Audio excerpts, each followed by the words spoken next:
Welcome to Lagos 2019, a program where we look at Lagos and the politics of Lagos. And on today's show, we will be having and talking to a guest, but I won't be letting the cat out of the bag right now. And when we come back, we shall be introducing our guest and talking about the issue of today. I am Otta Victor. Stay tuned. Oh yeah, I love Lagos. Oh yeah, na na na, Lagos City. Oh yeah, I love Lagos. Oh yeah, na na na, Lagos City. Go ile.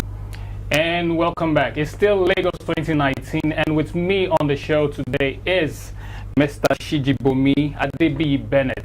He's a political analyst. Mr. Adebiyi, you're welcome to Lagos 2019. Yeah, thank you for having me, and good afternoon. I think it's afternoon. Yes. Good afternoon to you, and good afternoon to all our viewers. I'll delve into the very first question. What is your opinion on the outcome of the just concluded governorship primaries? In Lagos? Yes. Yes, the Lagos primaries was very interesting and peculiar because I think for the first time or in a very long time, we have a situation whereby an incumbent was not voted in for second term.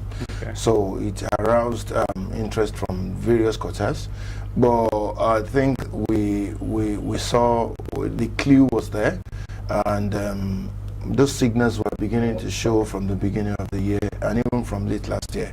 But I think by and large it's something that we can just say it's good for democracy because it was option A4 and the supremacy of the party was established. Okay. So in your words now, you're saying it's better, or it shouldn't be a situation where it is written in ink or stamped that once you're a governor, it's automatic that you're on for second term. Yes, that's why I said it's better for our democracy, because from what that happened in Lagos, Yes. it's now we have a precedent in the country. So if you are going in, it's not automatic that you are going to have a second time. So you have to work.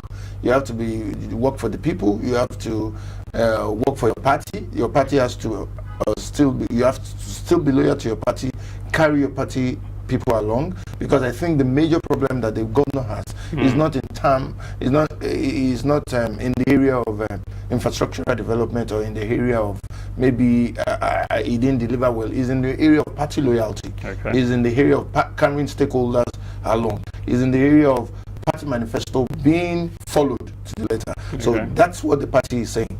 So In your own words, I'll be asking, how do you think this has affected or will be affecting or change things in Lagos? Since this is the very first time that, just as you rightly said or put it, that a governor who is the ruling governor as at the moment is not going to be running for a second term in Lagos State. What will this change in Lagos State, even at party level as well? yes, what I see in Lagos is an established structure. It will have been a rumble in the jungle, but I think the party has been able to manage it. Okay. If Ambode had said, "Oh, I'm going to another party," or it had maybe it tears the fabrics of the party apart, that would have been a second thing. That would have been another Talking about tearing the fabrics of the party apart, I should assume you're talking about at the federal level. I'm talking about the state level. Every politics is local. Okay. So what I mean is the way they were able to handle it. You know, the incoming governor has already congratulated the winner, Yeah. and he's saying he's going to work for the progress and for the unity of the party as well, and he's going to put in machinery that we even allow smooth transition. It's not like the governor is not aggrieved. Okay. Don't get me wrong. Okay. And that actually brings me to my next Yes, question. because I like the governor personally. Okay. And Meaning he has satisfied you to an extent. to an extent, Okay. because I can tell you that even I didn't know a Sanwo-Olu before, Okay. and I would have maybe voted if I was an APC member. I would have voted for an Opportunity Ambode. vote, yeah. that doesn't mean Ambode did satisfy all my earnings, because I wrote to the National Assembly, to the State House of Assembly twice. I have sent petition there when they increased the survey fee of the lands in Lagos like 300%. So, and all that. So I've done that before. So it's not like everything he did was okay for me, but by and large, I saw a bit of seriousness that Lagos had been known for. So I wouldn't have said, Ambode, to hell with you, or I wouldn't have gone for another let me ask person. you this question, really. We talked about him conceding at the end of the day and congratulating his opponent, Babajide Sanwo-Olu. What do you think prompted this? What do you think prompted? Because I'm sure it wasn't easy. It wasn't an easy choice for him. And just like you rightly mentioned, so he was aggrieved. Yeah. So what do you think he must, because many people, after the announcement of the results, many people were thinking what would be the next step that the governor would take. Many were expecting otherwise, things like him joining another party. Then all of a sudden, there came the announcement. What do you think led to this? As a politician or as a student of politics, you are either one. If you are either an established politician or somebody learning the ropes. For somebody, I think he's just learning the ropes, and he will consider all his options. He has considered all his options. APC, like we said, is so structured and established. You can speak any grammar on social media, but when it comes to Lagos State, that party is structured in Lagos and is very well established. So when you have a situation whereby your commissioner for information, your special advisor on information are all keeping mute and are going with the party, with the toga of the party supremacy, even your deputy said she has to go with the party. So you can't fight a war alone, any war alone. So, and Ambode will have seen the writing on the wall. We now go to a PDP who are just coming out of their own internal issues. You don't forget that we had two PDP chairmen in Lagos, party chairmen in Lagos, and at a convention, a congress, one lost his life, the other one was put in detention for a while, for like days or a week. And when by the time he came out, he joined the APC. So the PDP was not trying to now put its own house together. They granted a press conference and all that. So, and today you can't, unless you just want to be sentimental about it, you can't see a PDP as a good opposition to APC in Lagos. So if APC had crumbled, if they had fought themselves dirty, they would have fallen into the same situation PDP found themselves. Apart from that, it would have been a situation whereby other parties apart from PDP cashing in, leveraging on their candidates. With everything that happened, they made it a family affair. And it talks, you can blame anybody in APC, people can blame Tinubu, can blame, but it's not just about the man, it's about stakeholders. And the way they're structured, by the time they tell you this is where we're going, believe me, 80% of them will follow. And they are structured to what level? And what they do is not just about 4 years elections, whereby you see PDP aspirants coming. They are structured. So every time, every week, every month, they have meetings. People know the chairman of what, they know everybody to their houses and all that. Since we are talking about the ward level right now, let's say the APC candidate right now, Mr. Babajide Sanwo-Olu, eventually wins the governorship elections.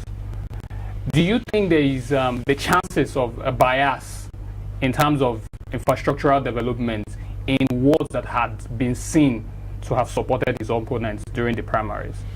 I don't think there will be, because don't forget that this man we're talking about has been a part of 3 administrations in Lagos. You know, there is a way APC throws up candidates, and you may be aggrieved, and you may not like him, you may not like the candidate, but when you want to be objective, when you want to raise questions, and when you are a student of history and you study antecedents, you will hardly fault them.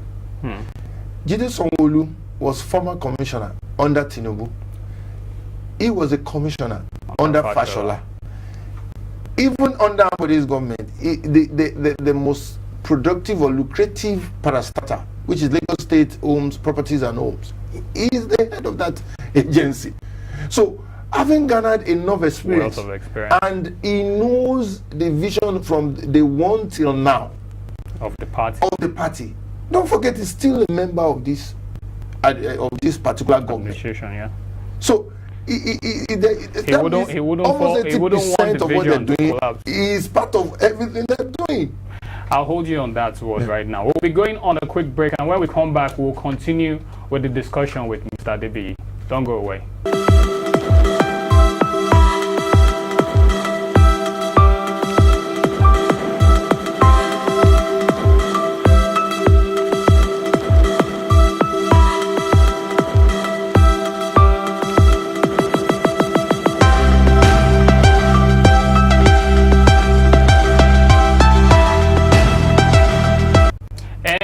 Back. It's still Lagos 2019, and I'm having with me Mr. Shijibumi, a political analyst.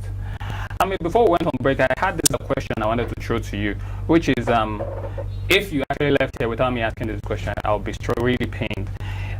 Would you say, from your observation of the primaries, that the Baba Sokwe syndrome has been in play in any way? Baba Sokwe syndrome will always be in play. In any political, despite I have no political candidate, let them all go on. Okay. The only thing is the Baba Sokwe in alignment with other stakeholders' position. When you have crisis, is when the Baba Sokwe's position is not in alignment with the other stakeholders. That is when you have the party crumble. That is when people are aggrieved and they move away in different directions. That's like what's happening in Imo State now, which I think the party talking about the Imo State quickly before we round up the show.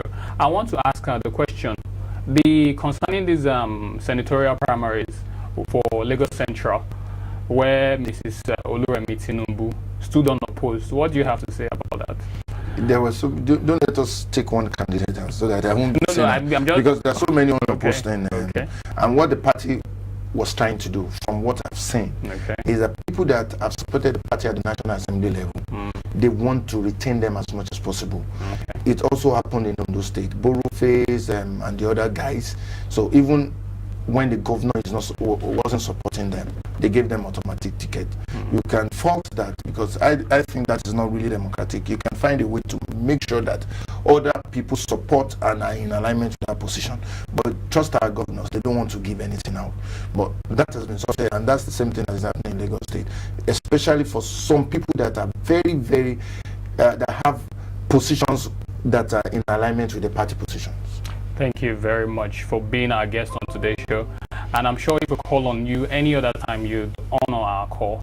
It was really nice and a pleasure having you on the show today. Thank you for having me. Thank you very much. And this is where we draw the curtains on Lagos 2019. Make sure to follow us at ibile.tv on all our social media handles and subscribe to our YouTube channel at ibile.tv. My name is Victor Otta. Bye for now.